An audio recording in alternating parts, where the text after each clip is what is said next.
Odam gunohni takror qilaversa, qalbini mog'or bosib qolib, yomon bir holatga tushib qolish ehtimoli bor.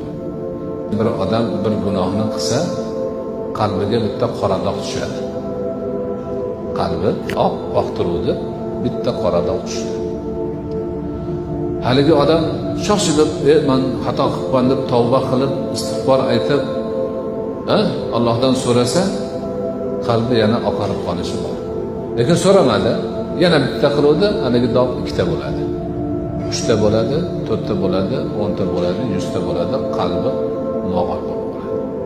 O'sha Qur'oni Karimda kalla bal rona ala qulubihim. Ularni qalbiga mog'or bosdi.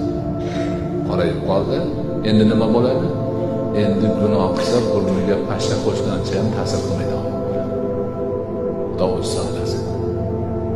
Mana shu taraflardan ham ulamolarimiz juda e'tibor bilan gunohlarni demak bilish, tanish, ulardan o'zini chetda tutishni nasihatlarini qilishadi.